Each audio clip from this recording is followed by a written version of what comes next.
अस्सलाम वालेकुम dear students, आज हम चैप्टर नंबर 3 का टेस्ट डिस्कस करेंगे।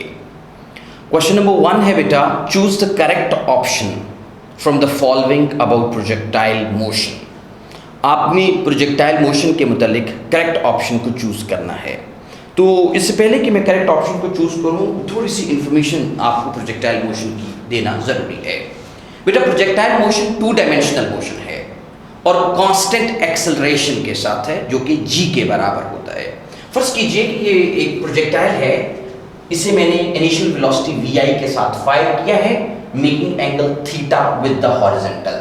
अगर मैं इस प्रोजेक्टाइल की वेलोसिटी के कंपोनेंट्स यहां पर बनाऊं तो ये उसकी वेलोसिटी का x कंपोनेंट है बेटा, और ये प्रोजेक्टाइल की इनिशियल वेलोसिटी का y कंपोनेंट है। जो प्रोजेक्टाइल की इनिशियल वेलोसिटी का x कंपोनेंट है, जिसे vix कह रहे हैं आप, ये vi cos थीटा के बराबर होता है बेटा, और इनिशियल वेलोसिटी का जो y कंपोनेंट है viy, ये vi sin थीटा के बराबर होता है। बेटा मजे की बात ये है कि प्रोजेक्टाइल मोशन में जो वेलोसिटी का x कंपोनेंट है, अगर ये फ्रिक्शन को इग्नोर कर दिया जाए तो वो through out the motion constant रहता है। मतलब ये कि यहाँ पर जो प्रोजेक्टाइल की वेलोसिटी का x कंपोनेंट है वो उतना ही होगा मैग्नीट्यूड में भी और डायरेक्शन में भी जितना कि स्टार्ट में था। सर फॉर एग्जांपल यहाँ पर प्रोजेक्टाइल की वेलोसिटी का x कंपोनेंट है 10 मीटर पर सेकंड, तो यहाँ पर भी 10 मीटर पर सेकंड होगा, यहाँ पर भी 10 मीटर पर सेकंड होगा, यहाँ पर भी 10 मीटर पर सेकंड होगा, और यहाँ पर भी 10 मीटर पर सेकंड होगा। ना तो वो मैग्नीट्यूड में चेंज होगा, ना ही वो डायरेक्शन में चेंज होगा, बशर्ते कि हम एयर फ्रिक्शन को इग्नोर कर देते हैं। जबकि प्रोजेक्टाइल की वेलोसिटी का जो y कंपोनेंट है बेटा, मजे की बात ये है कि वो मैग्नीट्यूड में भी चेंज हो रहा होता है और डायरेक्शन भी चेंज हो रही होती है उसकी। फॉर एग्जांपल यहाँ पर वेलोसिटी का y कंपोनेंट जो है स्टार्ट में 19.6 मीटर पर सेकंड है, तो यहाँ पर वो कितना हो जाएगा बेटा, 9.8 मीटर पर सेकंड हो जाएगा 1 सेकंड के बाद, और यहाँ पर जाकर वेलोसिटी का y कंपोनेंट 0 हो चुका है। ये बात ये ज़हन में रख लीजिएगा कि प्रोजेक्टाइल की वेलोसिटी जो है बेटा वो 0 नहीं होती है हाईएस्ट पॉइंट पर, उसकी वेलोसिटी का y कंपोनेंट 0 होता है। तो सर प्रोजेक्टाइल की वेलोसिटी हाईएस्ट पॉइंट पर कितनी होती है बेटा, मिनिमम होती है, जो कि अपने x कंपोनेंट के बराबर होती है। y कंपोनेंट यहाँ पर अपवर्ड है, यहाँ पर भी अपवर्ड है, जहाँ 0 हो गया उसके बाद वो डायरेक्शन चेंज करके डाउनवर्ड हो चुका है। इसका मतलब ये है कि y कंपोनेंट जो है प्रोजेक्टाइल मोशन में वो इस मोशन में यानी अपवर्ड मोशन में क्या करता है, डिक्रीज करता है, जिसकी वजह से नेगेटिव एक्सेलरेशन g के बराबर प्रोड्यूस होता है, और यहाँ डाउनवर्ड मोशन में वो क्या कर रहा है, इंक्रीज कर रहा है। तो जो प्रोजेक्टाइल का पाथ होता है बेटा, इसको हम ट्रैजेक्टरी कहते हैं, और शॉर्ट रेंज प्रोजेक्टाइल की जो ट्रैजेक्टरी होती है बेटा, ये पैराबोलिक होती है। और मजे की बात ये है कि जो प्रोजेक्टाइल मोशन में एक्सेलरेशन दिया जाता है ay वर्टिकल मोशन का, वो किसके बराबर होता है बेटा, that is equal to -g के इक्वल होता है। क्योंकि थ्रू आउट द मोशन जब हम एक्सेलरेशन कैलकुलेट करके निकालते हैं तो इतने हिस्से में नेगेटिव है, इतने हिस्से में पॉजिटिव है, तो पूरी मोशन में that would be taken as negative. इस क्वेश्चन की ऑप्शंस को हम डिस्कस करते हैं। तो ऑप्शन नंबर 1 है horizontal component of velocity remains constant through out the motion. तो ये बात बिल्कुल दुरुस्त है कि प्रोजेक्टाइल मोशन में इनिशियल वेलोसिटी का x कंपोनेंट, इनिशियल वेलोसिटी का x कंपोनेंट और किसी लम्हे पे वेलोसिटी के x कंपोनेंट किसके बराबर होते हैं, बराबर रहते हैं, और वो vi cos थीटा के बराबर होते हैं। ऑप्शन अल्फा बिल्कुल दुरुस्त है बेटा। बीटा ऑप्शन में देखते हैं बेटा, बीटा ऑप्शन में क्या कहा गया है कि its vertical motion is same as that of freely falling body. बिल्कुल ये बात दुरुस्त है, प्रोजेक्टाइल की वर्टिकल मोशन वैसी ही है जैसे कि फ्रीली फॉलिंग बॉडी की मोशन है। ये देखिए, ये फ्रीली फॉलिंग बॉडी की मोशन है। अगर मैं इस मार्कर को ऊपर फेंकता हूं तो अपवर्ड इसका एक्सेलरेशन कितना है, -g, और डाउनवर्ड एक्सेलरेशन कितना है, +g। ऊपर जाते हुए वेलोसिटी डिक्रीज कर रही है, नीचे आते हुए वेलोसिटी इंक्रीज कर रही है। तो इन वर्टिकल मोशन एक्सेलरेशन कितना होता है बेटा, that is equal to -g, और इन प्रोजेक्टाइल मोशन भी एक्सेलरेशन कितना होता है बेटा, -g के बराबर लिया जाता है। बेटा थर्ड ऑप्शन ये है कि at highest point acceleration and instantaneous velocity of projectile are perpendicular. ये बात बिल्कुल दुरुस्त है कि हाईएस्ट पॉइंट पर प्रोजेक्टाइल की लम्हाती वेलोसिटी, ये है लम्हाती वेलोसिटी, और प्रोजेक्टाइल का acceleration which is equal to g, ये g डाउनवर्ड है। इन दोनों में कितना एंगल है बेटा, 90 है, ये परपेंडिकुलर है। सो ऑप्शन अल्फा भी दुरुस्त है, बीटा भी, चार्ली भी। तो करेक्ट ऑप्शन क्या होगी बेटा, डेल्टा होगी।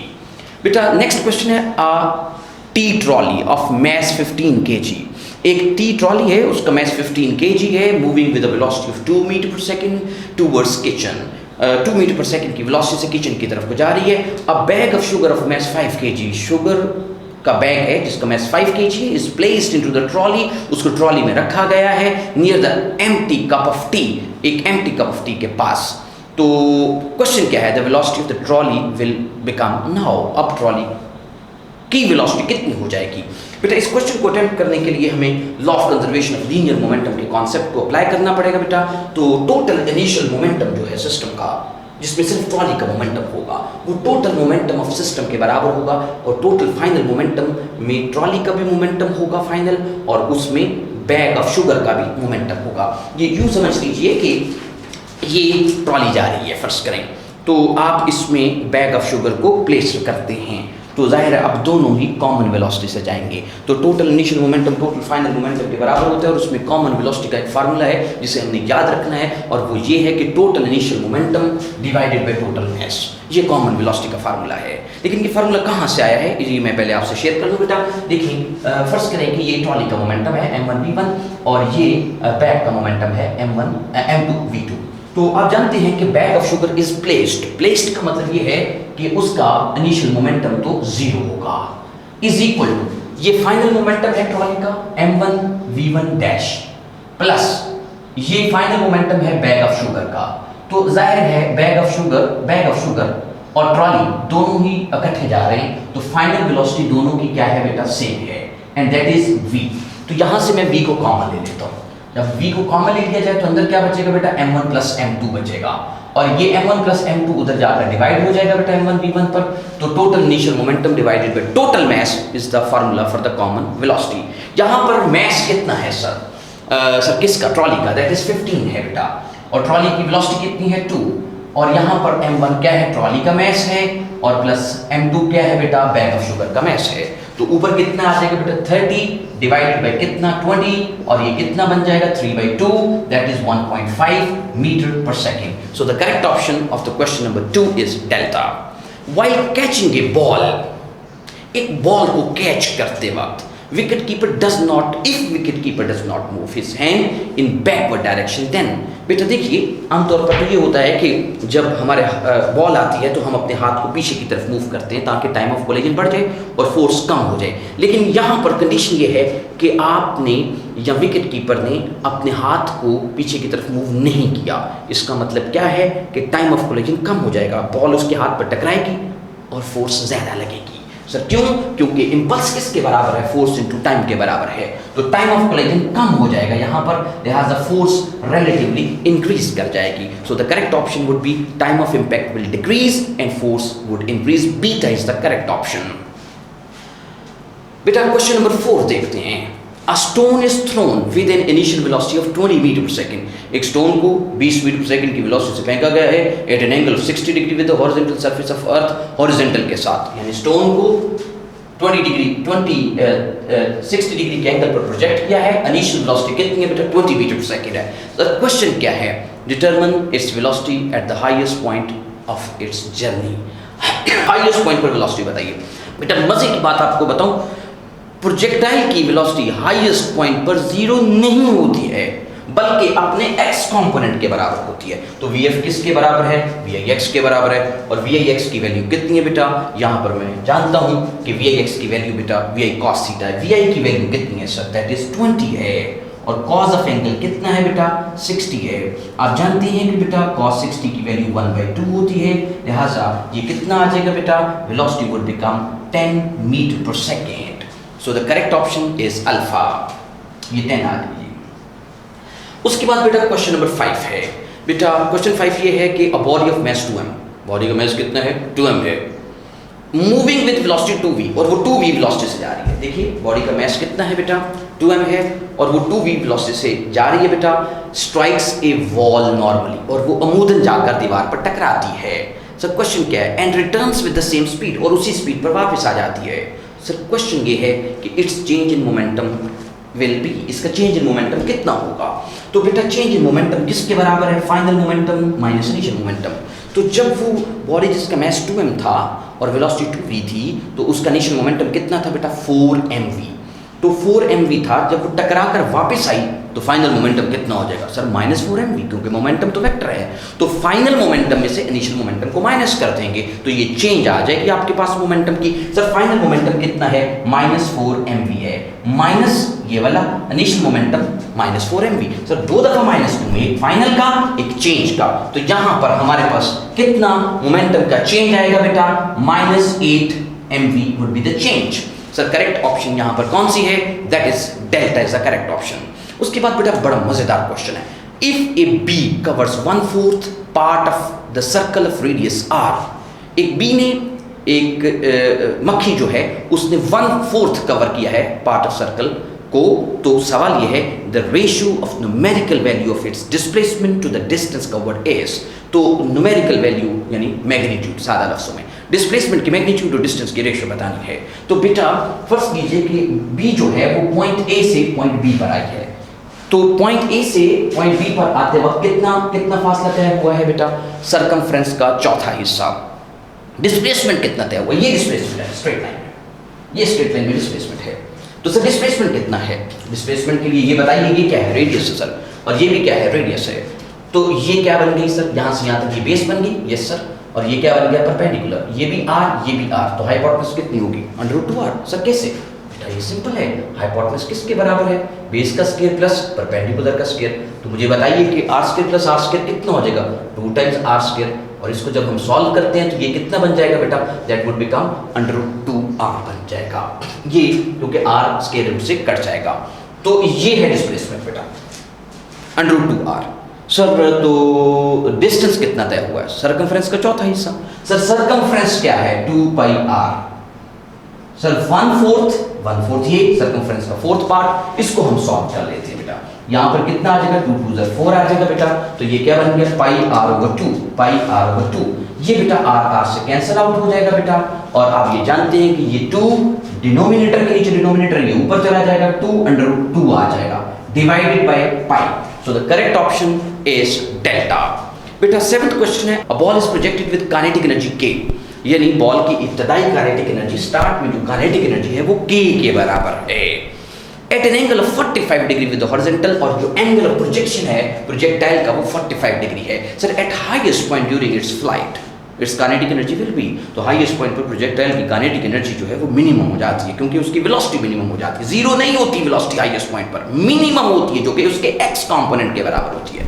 तो हाईएस्ट पॉइंट पर काइनेटिक एनर्जी कैसे निकालेंगे बेटा, kinetic energy at highest point को k डैश कह रहा हूं, वो किसके बराबर है, हाफ mv। यहां पर कौन है, हाईएस्ट पॉइंट पर वेलोसिटी, हाईएस्ट पॉइंट पर प्रोजेक्टाइल की वेलोसिटी क्या होती है सर, x कंपोनेंट के बराबर। सर किसके बराबर है, x कंपोनेंट के बराबर, तो x कंपोनेंट की वेलोसिटी कितनी होती है sir, that is vi cos theta होती है। तो यहां पर v की जगह पर vi cos थीटा का स्क्वायर आ जाएगा, v स्क्वायर की जगह पर। अब आप जानते हैं कि ये जब स्क्वायर लेंगे बेटा यहां पर, तो यहां पर क्या आ जाएगा, हाफ ये m और ये vi square cos square theta आ जाएगा।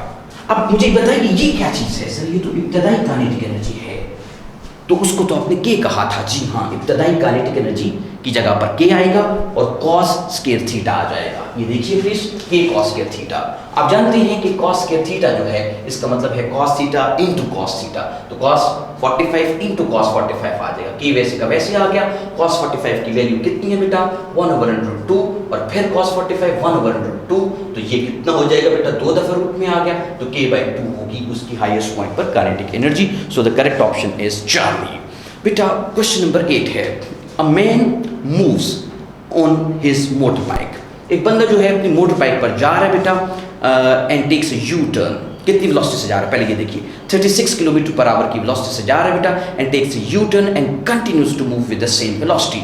वो यू टर्न लेता है, यू जाता है और यू टर्न लेता है, उतनी ही वेलोसिटी के साथ वो वापस आ जाता है। तो बताइए कि find the average acceleration during U turn, U turn के दौरान में एक्सेलरेशन प्रोड्यूस होगा क्या, यस सर। सर वेलोसिटी तो चेंज हो रही है, जी बिल्कुल हो रही है। सर स्पीड तो नहीं चेंज हो रही बेटा, स्पीड नहीं चेंज हो रही, मगर वेलोसिटी एक वेक्टर क्वांटिटी है, वो डायरेक्शन में चेंज हो रही है, और डायरेक्शन की चेंज की वजह से यहाँ पर एक्सेलरेशन प्रोड्यूस हो रहा है, और एक्सेलरेशन कितना प्रोड्यूस हो रहा है, final velocity minus initial velocity divided by time interval. Sir final velocity कितनी है, इनिशियल वेलोसिटी कितनी है सर, 10। 10 कैसे, 36 किलोमीटर पर आवर जो है बेटा वो 10 मीटर पर सेकंड के बराबर होता है। वैसे निकालने का तरीका भी आपको याद होना चाहिए, 36 को आपने किससे मल्टीप्लाई करना है बेटा 1000 से, और 3600 से डिवाइड कर देना है, तो आपके पास किलोमीटर पर आवर जो है वो मीटर पर सेकंड बन जाएगा। लेकिन कुछ पॉइंट्स, कुछ टर्म्स जो हैं, कुछ वैल्यूज़ जो हैं वो आपने entry test point of view से याद रखनी है। पहली ये कि 18 kilometre per hour 5 metre per second, 36 10, 54 15, 72 kilometre per hour 20 metre per second, 90 25, 108 30 और 144 40, क्योंकि यही वैल्यूज आती हैं, यही एंट्री में आती है और इन वैल्यूज को आपने याद रखना है। तो 36 किलोमीटर फी घंटे का मतलब है 10, तो उसकी इनिशियल वेलोसिटी थी 10, यू टर्न लेने के बाद फाइनल कितनी होगी, वो भी 10 है, लेकिन वो -10 लिखी जाएगी। तो फाइनल वेलोसिटी क्या है -10, इनिशियल वेलोसिटी क्या है 10, टाइम इंटरवल भी 10, तो इसको हम सॉल्व करेंगे -20 ओवर 10, तो ये कितना आ जाएगा एक्सेलरेशन बेटा -2 metre per second square. Sir negative sign ये शो कर रहा है कि एक्सेलरेशन की डायरेक्शन इनिशियल वेलोसिटी की डायरेक्शन के ऑपोजिट है, इस वजह से नेगेटिव साइन यहाँ पर आ रहा है। दूसरी बात ये है बेटा कि यहाँ पर जो हमारी ऑप्शन करेक्ट है क्वेश्चन नंबर 8 की, that is delta is the correct option. उसके बाद है बेटा ट्रक विंग मतलब उसका मास जो है 6000 kg and moving with a velocity of 10 meter per second collides with a stationary car weighing 1000 kg। बेटा एक ट्रक है 6000 kg का है, जा रहा है बेटा 10 मीटर पर सेकंड के साथ, और वो जाकर एक स्टेशनरी कार के साथ टकराता है। ये देखिए, ये ट्रक है, ये कार स्टेशनरी है, और ये ट्रक जाकर स्टेशनरी कार के साथ टकराया और दोनों ही फिर कॉमन वेलोसिटी से मूव किए। सर क्वेश्चन ये है कि after the impact common velocity बताइए। बेटा कॉमन वेलोसिटी का फार्मूला लगाएंगे, इनिशियल मोमेंटम ऑफ ट्रक जमा इनिशियल मोमेंटम ऑफ कार। भाई ट्रक का मोमेंटम क्या है mv1 कैपिटल M, और कार का मोमेंटम क्या, कार का मास ज़रा उसकी वेलोसिटी। सर तो कार तो स्टेशनरी थी, जी हाँ, तो कार का इनिशियल मोमेंटम कितना है बेटा, दैट इज 0 है, डिवाइडेड बाय टोटल मास। ये फार्मूला हम पढ़ चुके हैं। तो यहाँ पर ये इनिशियल मोमेंटम आपने पुट करना है, जिसमें ये ट्रक का मास आ गया, ये ट्रक की वेलोसिटी आ गई बेटा, डिवाइडेड बाय ट्रक का मास जमा कार का मास। तो इसको हम सॉल्व कर लेते हैं बेटा, ये 3 0 यहाँ से कट जाएंगे बेटा, और यहाँ पर कितना आ जाएगा 6/7 आ जाएगा। अब 6/7 को जब हम सॉल्व करते हैं बेटा, तो हमारे पास रिजल्ट कितना बनेगा, 8.6 मीटर पर सेकेंड आ जाएगा हमारा रिजल्ट। तो कॉमन वेलोसिटी क्या है, 8.6 मीटर पर सेकेंड है। क्वेश्चन नंबर 10 है कि a projectile is thrown with the speed of 10 metre per second. Projectile को 10 मीटर पर सेकेंड की वेलोसिटी से आपने थ्रो किया है at an angle of 30 degree above the horizon, और हॉरिजॉन्टल के साथ एंगल 30 डिग्री है। Its time to reach maximum height बताना है, take g is equal to 10 metre per second square. तो time to reach maximum height को निकालने से पहले हमें ये पता होना चाहिए time of flight of projectile का फॉर्मूला क्या है। टाइम ऑफ फ्लाइट का फॉर्मूला है बेटा 2vi sin theta over g। इसको अगर हम 2 पे डिवाइड कर दें तो time to reach maximum height आ जाता है। 2 पे डिवाइड करने पर क्या होगा, ये 2 से कैंसिल आउट हो जाएगा, और time to reach maximum height का फॉर्मूला क्या बना बेटा, vi sin theta over g। vi की वैल्यू कितनी है बेटा, 10 मीटर पर सेकंड है, साइन ऑफ एंगल कितना है बेटा 30 डिग्री है, g की वैल्यू भी हम 10 लेंगे, ये 10 से कैंसिल आउट हो जाएगा। sin 30 कितना होता है बेटा, दैट इज 0.5 और 1/2 seconds. So the correct option of the question number 10 is beta. बेटा क्वेश्चन नंबर 11 है, a freely falling body has covered a distance of 78.4 metre in a time. बेटा ये एक फ्रीली फॉलिंग बॉडी है बेटा, और इसने कितना डिस्टेंस तय किया है, 78.4 मीटर का डिस्टेंस तय किया है। कितने टाइम लगा है, टाइम निकालना है। टाइम निकालने के लिए सबसे पहली चीज़ तो ये है कि ड्रॉप के केस में हमेशा इनिशियल वेलोसिटी कितनी ली जाती है बेटा, 0 ली जाती है, क्योंकि ड्रॉप के केस में इनिशियल वेलोसिटी 0 होती है। तो यहाँ पर vi की जगह पर क्या आएगा बेटा, 0 × t कितना हो जाएगा, ये 0 हो जाएगा। तो डिस्टेंस का फार्मूला क्या बन गया, ½ gt² बन गया। यहाँ से t² किसके बराबर आएगा, 2s/g, और उसके बाद आप इस t² का क्या ले लेंगे बेटा, ये t² की वैल्यू है, इसका क्या लेंगे बेटा, स्क्वायर रूट लेंगे। तो जो ही ये स्क्वायर रूट लेंगे तो ये स्क्वायर जो है स्क्वायर रूट से कट जाएगा। लिहाजा टाइम ऑफ फॉल का फार्मूला क्या बना, 2s/g√। आइए इसमें वैल्यूज पुट करते हैं। 2 दिया आ गया बेटा, s की वैल्यू कितनी है, 78.4 है, डिवाइडेड बाय g की वैल्यू 9.8 है। बेटा 9.8 को अगर हम 8 से मल्टीप्लाई करते हैं तो ये कितना आ जाता है बेटा, 78.4 होता है, और 8 को 2 से मल्टीप्लाई किया कितना हो गया बेटा, 16 का स्क्वायर रूट कितना होगा बेटा, 4 seconds would be the time. So the correct option would be alpha. Next question बड़ा दिलचस्प है बेटा। क्वेश्चन ये है कि if the momentum of a body increased by 20%, अगर किसी बॉडी का मोमेंटम 20% इंक्रीज किया जाए तो बताइए कि उसकी काइनेटिक एनर्जी में कितनी चेंज आएगी। तो इसके लिए सबसे पहला कॉन्सेप्ट ये है कि हमें ये पता होना चाहिए कि मोमेंटम और काइनेटिक एनर्जी का क्या रिलेशनशिप है। तो आइए पहले हम देखते हैं kinetic energy in terms of momentum. भाई काइनेटिक एनर्जी का फॉर्मूला क्या है, हाफ एम वी स्क्वायर। आप एक काम कीजिए, ये 2 को उस तरफ लेकर जाइए, तो ये कितना हो जाएगा 2ke, किसके बराबर आ जाएगा एम वी स्क्वायर के। अब दोनों तरफ आप m से मल्टीप्लाई कीजिए। जब मैं m से मल्टीप्लाई करूंगा यहां पर, तो यहां पर क्या आ जाएगा बेटा 2m आ जाएगा, और इधर भी जब m से मल्टीप्लाई होगा तो यहां पर क्या आ जाएगा m स्क्वायर v स्क्वायर आ जाएगा। अब मुझे ये बताइए कि m स्क्वायर v स्क्वायर क्या होगा, so that would B p square, और ये 2mke वैसे का वैसे ही आ गया। आपको क्या चाहिए बेटा, आपको काइनेटिक एनर्जी चाहिए, तो काइनेटिक एनर्जी चाहिए तो 2m को उधर लेकर जाएंगे, ये उधर जाकर डिवाइड हो जाएगा बेटा, और नतीजतन p square over 2m, it is the formula of kinetic energy in the terms of momentum. अब momentum in terms of kinetic energy क्या बनेगा बेटा, ये p स्क्वायर इधर ही रहने दीजिए, 2m को उस तरफ ले जाइए, तो यहाँ पे क्या आ जाएगा 2mke। अब आप इसका स्क्वायर रूट ले लीजिए, तो ये है बेटा momentum in terms of kinetic energy, that is 2mke under root. अब क्वेश्चन ये था कि मोमेंटम में 20% का इजाफा हुआ है, तो बताइए काइनेटिक एनर्जी कितने परसेंट इंक्रीज करेगी।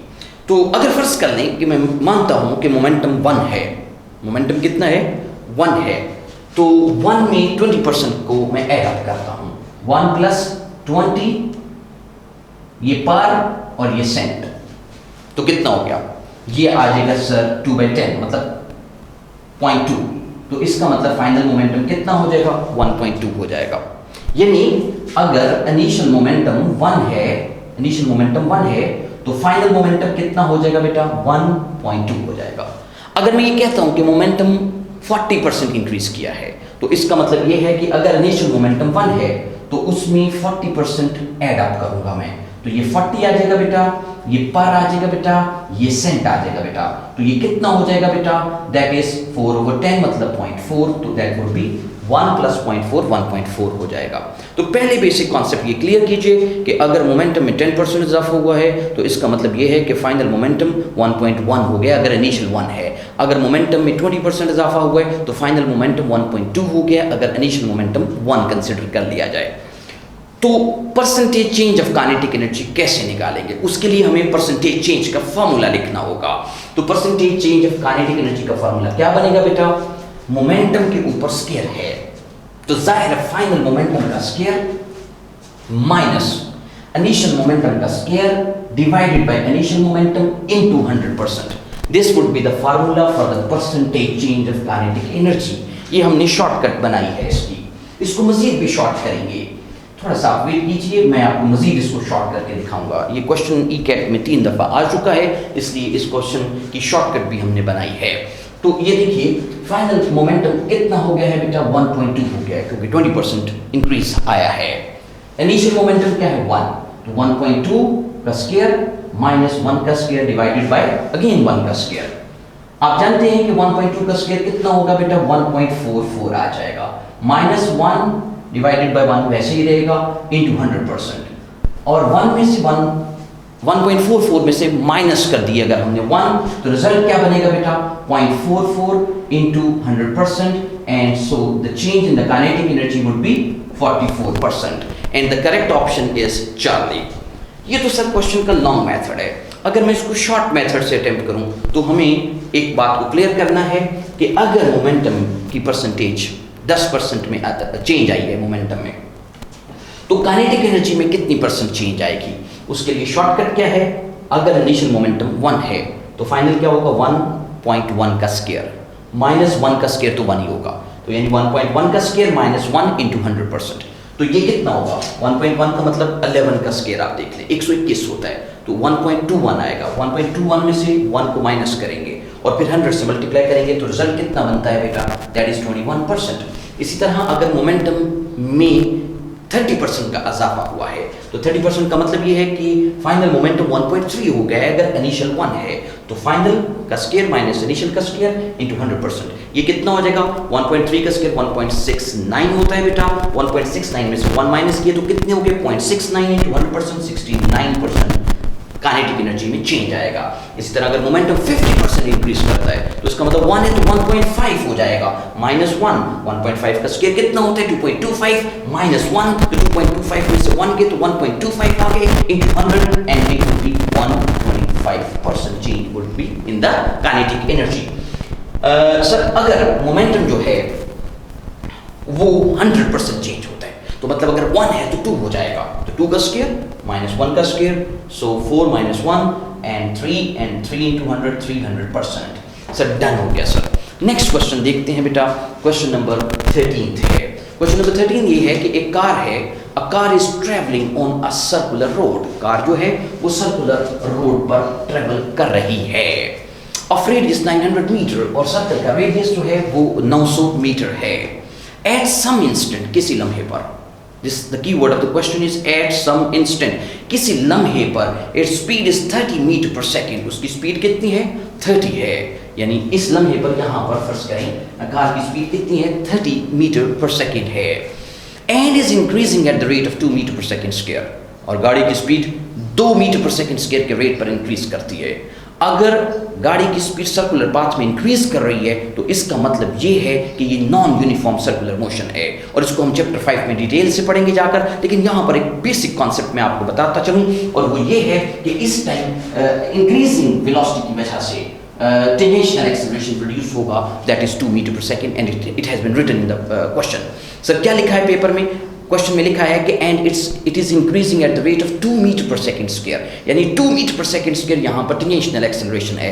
Sir what is its acceleration, तो सर क्या इसके अलावा भी कोई एक्सेलरेशन है? जी हाँ, और वो किस वजह से है? Due to the change in the direction, due to the motion in the circular path, and that is centripetal acceleration. तो इस टाइम कार के पास 2 एक्सेलरेशन हैं, एक टेंजेंशियल एक्सेलरेशन है जो कि वेलोसिटी में इजाफे की वजह से प्रोड्यूस हो रहा है, और एक सर्कल में मोशन की वजह से सेंट्रीपिटल एक्सेलरेशन प्रोड्यूस हो रहा है। हम इन दोनों एक्सेलरेशंस को ऐड अप करेंगे। सर तो ये तो वेक्टर होता है एक्सेलरेशन, तो जाहिर है वेक्टर एडिशन की होगी, तो AC के अंदर हम किसको ऐड करेंगे? AT को। अगर ये AT है तो बेटा ये भी टेंजेंशियल एक्सेलरेशन है, तो सर AC प्लस AT, तो ये है टोटल एक्सेलरेशन A, इसको हमने निकालना है। इसकी वैल्यू हमारे पास है that is 2 metre per second square, लेकिन सेंट्रीपिटल एक्सेलरेशन हमारे पास नहीं है, तो सर इसको कैसे निकालेंगे? सर सेंट्रीपिटल एक्सेलरेशन का फार्मूला है v square over r। Sir v की वैल्यू कितनी है? v की वैल्यू है 30 और ऊपर आ गया स्क्वायर, और r कितना है बेटा 900, तो 30 का स्क्वायर 900 बेटा, और ये 900 कट गया, so tangential acceleration would be, sorry centripetal acceleration would be 1 metre per second square. Sir 1 metre per second square centripetal acceleration है, जी हाँ, और टेंजेंशियल 2 है, तो आइए फार्मूला बनाते हैं। तो हाइपोटेनस का स्क्वायर किसके बराबर है? बेस का स्क्वायर प्लस परपेंडिकुलर का स्क्वायर। हाइपोटेनस का स्क्वायर बराबर है बेस का स्क्वायर प्लस परपेंडिकुलर का स्क्वायर। A किसके बराबर आएगा? AC square plus AT square under root. AC की वैल्यू कितनी है सर? दैट इज 1, तो यहाँ पर 1 का स्क्वायर आ गया बेटा। AT की वैल्यू कितनी है बेटा? 2 का स्क्वायर आएगा, तो ये कितना होगा? 1 का स्क्वायर 1 ही होगा, 2 का स्क्वायर कितना हो गया बेटा? 4, तो ये कितना बनेगा? Under root 5 metre per second square. So the correct option is alpha. Thank you very much, beta.